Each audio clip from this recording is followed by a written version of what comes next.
하나님 말씀은 이사야 22장 1절에서 14절까지의 말씀입니다.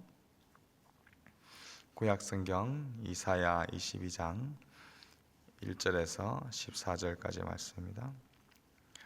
주의 말씀을 들으십시오. 환상의 골짜기에 관한 경고라. 네가 지붕에 올라가면 어찌함인고, 소란하며 떠들던 성, 즐거워하던 고을이여, 너의 죽임을 당한 자들은 칼에 죽은 것도 아니요 전쟁에 사망한 것도 아니라 너의 관원들도 다 함께 도망하였다가 활을 버리고 결박을 당하였고, 너의 멀리 도망한 자들도 발견되어 다 함께 결박을 당하였도다. 그러므로 내가 말하노니 돌이켜 나를 보지 말지어다. 나는 슬피 통곡하겠노라. 내 딸 백성이 패망하였으므로 말미암아 나를 위로하려고 힘쓰지 말지니라. 환상의 골짜기에 주 만군의 여호와께로부터 이르는 소란과 발핀과 환란의 날이여, 성벽의 무너뜨림과 산악에 사무쳐 부르짖는 소리로다. 엘람 사람은 화살통을 메었고 병같은 자의 마병이 함께하였고, 기르 사람은 방패를 드러냈으니 병거는 내 아름다운 골짜기에 가득하였고 마병은 성문에 정렬되었도다. 그가 유다에게 덮였던 것을 벗김에 그날에야 네가 숲을 곳간의 병기를 바라보았고, 너희가 다윗성에 무너진 곳이 많은 것도 보며, 너희가 아랫목의 물도 모으며 또 예루살렘의 가옥을 개수하며 그 가옥을 헐어 성벽을 견고하게도 하며, 너희가 또 옛 못의 물을 위하여 두 성벽 사이에 저수지를 만들었느니라. 그러나 너희가 이를 행하신 이를 앙망하지 아니하였고 그 일을 옛적부터 경영하신 이를 공경하지 아니하였느니라. 그날에 주 만군의 여호와께서 명령하사 통곡하며 애곡하며 머리털을 뜯으며 굵은 배를 따라 하셨거늘, 너희가 기뻐하며 즐거워하여 소를 죽이고 양을 잡아 고기를 먹고 포도주를 마시면서 내일 죽으리니 먹고 마시자 하는도다. 만군의 여호와께서 친히 내 귀에 들려 이르시되 진실로 이 죄악은 너희가 죽기까지 용서하지 못하리라 하시느니라. 주 만군의 여호와의 말씀이니라. 아멘. 네, 1절의 시작은 환상의 골짜기에 관한 경고로 말씀을 시작합니다. 여기 나오는 이 환상의 골짜기는 선지자가 환상 가운데 보았던 골짜기입니다. 북쪽을 제외한 삼면이 골짜기로 둘러싸이는 이 예루살렘 향하에서 환상의 골짜기로 표현한 것이죠. 환상은 하나님의 계시 방법 중에 하나입니다. 오늘날 우리는 하나님의 계시인 신구약 성경 말씀이 다 완성된 이후에 살고 있습니다. 그러나 성경이 완성되기 전에 하나님께서 여러 가지 방법으로 자신을 드러내신 이 계시를 하셨는데, 여기 나오는 이 환상의 골짜기라는 말은 한 이중적인 의미가 있습니다. 먼저는 예루살렘만큼 하나님의 계시를 풍성히 받았던 그러한 곳이 없었습니다. 또한 이 예루살렘의 다른 이름이 이 시온산입니다. 산에 성벽을 쌓고 요새화한 것에서 유래한 이 히브리어 이름입니다. 그런데 이곳이 지금 움푹 파여져 골짜기가 되었다라고 합니다. 즉 하나님의 풍성한 계시와 은혜를 받은 이곳, 바로 예배의 산 시온산이, 이 성전의 산이 지금 골짜기처럼 무너져 내렸다라는 뜻이죠. 이 예언의 말씀이 실현되는 역사적 상황에 대해서는 이 9절에서 11절에 나오는 이 물, 저수지, 수로 등을 토대로 대부분의 학자들은 히스기야가 건축한 그 수로와 연관된 것으로 봅니다. 주전 701년쯤에 일어난 사건입니다. 그러나 이어지는 15절에 국고를 맡은 셈나 등의 인물로 보아 또 다른 시대로 보기도 합니다. 확실한 것은 강대국에 의해 이 예루살렘이 포위되고 공격을 당하였을 때 그들은 그 위기와 심판을 겪으면서도 정작 예루살렘 주민들은 그 위기의 본질을 깨닫고 있지 못하는 그 영적 무지를 지금 경고하고 있는 말씀입니다. 이스라엘 백성들이 저질렀던 그 죄악이 얼마나 컸습니까? 오늘 마지막 읽었던 14절을 다시 보시면, 만군의 여호와께서 친히 내 귀에 들려 이르시되 진실로 이 죄악은 너희가 죽기까지 용서하지 못하리라 하셨느니라.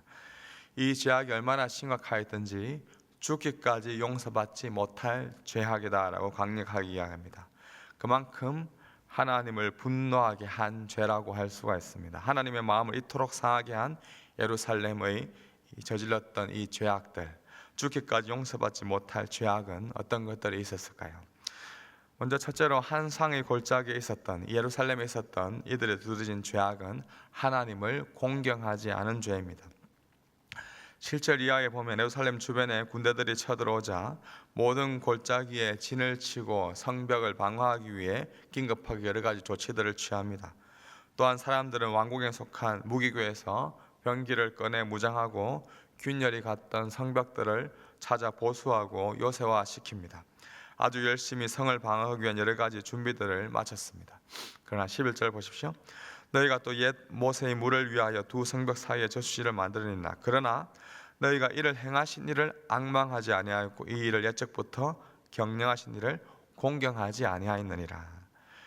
위대한 위기 가운데 그러나 순간 정작 그들의 삶 속에서는 하나님을 경외하지도 하나님을 악망하지도 않은 그러한 모습들이 나옵니다. 여호와 하나님을 악망하고 바라보지 않았고 옛적부터 경영하신 여호와 하나님을 공경하지 않았습니다. 그저 자신들이 할 수 있는 최선을 다해 열심을 내어 그 일에만 몰두하였습니다. 예루살렘은 하나님께서 택하신 하나님의 백성들입니다. 오늘날 치면 하나님의 교회인 것이죠. 그런데 이들이 하나님을 바라보지 않고 위기에 처했을 때 어떻게 하면 그 위기 상황을 잘 대처할 수 있을지 그 대처법들을 열심히 잘 세우지만 정작 하나님을 악망하거나 공경하지 않습니다. 이것이야말로 가장 큰 위기인 것이죠. 아무리 파수꾼이 열심히 경계를 선다 해도 그 성을 지키시는 것은 하나님이십니다. 하나님이 도와주지 않으면 이 모든 일이 헛것이 되는 것이죠. 그런데 하나님을 악마하지 않고 하나님을 공경하지 않는 것, 이것이 그들이 저질렀던 죄인 것입니다. 두 번째로 환상의 골짜기에 있었던 이들의 또 다른 죄악은 하나님의 말씀을 무시한 죄입니다. 12절 이하에 보시면 그날에 주 만군의 여호와께서 명령하사 통곡하며 애곡하며 머리를 뜯으며 굵은 배를 띠라 하셨거늘.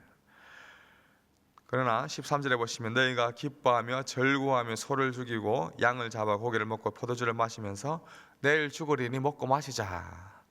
예루살렘이 포위가 되었을 때 여호와 하나님은 그들을 향하여서 통곡하며 애곡하라, 다시 회개하라, 다시금 돌아오라라고 간곡하게 부탁하였습니다. 그러나 그들은 도리어 기뻐하고 즐거워하면서 짐승들을 잡아먹고 우리 내일 죽는 인생이니 그냥 먹고 마시자라고 어리석은 말들을 합니다. 하나님의 말씀을 무시해버립니다. 하나님의 말씀은 전혀 그들의 안중에 없습니다. 내일 죽더라도 오늘 하고 싶은 대로 먹고 싶은 대로 욜로하며 살자라고 이야기합니다. 하나님을 바라보지도 않고 하나님의 말씀을 듣지도 않는 그들을 향해 하나님은 죽기까지 용서받지 못할 죄를 저질렀다라고 강력하게 표현하고 있습니다. 막강한 군사력을 가지고 예루살렘을 향해 공격해오는 이러한 상황들이 오늘날 이 시대 교회를 향해 다가오는 여러 가지 또한 위기이기도 합니다. 예루살렘은 하나님의 성전이 있는 곳입니다. 그런데 이러한 예루살렘이 멸망한다는 것은 그곳에 하나님의 구원의 빛, 하나님의 은혜의 빛이 사라져 버리는 것입니다. 성전에서 원래 제사를 드림으로 그들의 죄를 용서받았었고 은혜의 복음이 선포되었습니다. 그런데 이러한 곳이 파괴가 되고 골짜기가 되고 멸망하게 됩니다. 성전에서는 더 이상 율법의 말씀 흘러나오지 않고 이러한 모든 것들이 바로 오늘날로 치면 교회가 무너지고 공예배가 사라지고 여러 가지 위기들이 처한 것들과 갈 수 있습니다. 오늘날 교회들이 마치 환상의 골짜기처럼 여러 가지 위기 가운데 처해 있지는 않습니까? 교회가 무너져가는 여러 가지 모습을 보고 위기의식을 느끼고 이런저런 프로그램을 도입하고 많은 방어책을 세우고 대비해 가지만 정작 여호와 하나님을 악망하지는 않고 옛적부터 경외해 가시는 하나님을 공경하지 않는다면 이것이야말로 오늘날 교회의 위기인 것입니다. 하나님 위기 때마다 다른 것이 아니라 하나님 자신을 바라보라, 하나님을 악망하라, 하나님만 공경하라 라고 우리에게 말씀하고 있습니다. 하나님을 바라보지 않고 공경하지 않는 자들은 하나님의 말씀 또한 가볍게 여깁니다. 무시해버리는 것이죠. 하나님은 하루아침에 망하도록 우리를 내버려 두지 않으셨습니다. 보통 하나님 계속해서 끊임없이 기회를 주십니다. 수없이 경고하고 있습니다. 마지막까지 통곡하며 애곡하며 머리털을 뜯으며 굵은 배를 띠라, 즉 회개하고 돌아오라 라고 경고합니다. 그러나 정작 위기 가운데 있는 자들은 그 위기를 분별하지 못하고 영적 무지 가운데 회개하지 않고 실컷 먹고 마시고 노는 그 일에만 집중합니다. 어차피 망했으니 라는 그런 생각과 함께 영적인 어두움과 영적 무지가 가득한 그 환상의 골짜기와 같은 것이 오늘날 우리의 모습을 아는지 돌아보아야 할 것입니다. 너희의 이 죄악을 죽기까지 용서하지 못할 것이다 라고 강력하게 이야기하는 이 하나님의 메시지는 정말 이들이 절대로 용서하지 못할 거야, 용서를 취 않을 거야 라고 하는 그러한 의미보다 좀 더 다른 말로 이야기하면 좀 더 강력하게 제발 돌아오라, 강력하게 다시금 돌아오라, 회개해라, 돌아가면 용서해 줄게 라는 그 메시지인 것이죠. 그러나 여전히 회개의 기회를 거쳐버리고 자기 마음대로 살아가는 자들 향해 경고하며 지금도 하나님께서는 문 밖에 서서 두드리고 계십니다.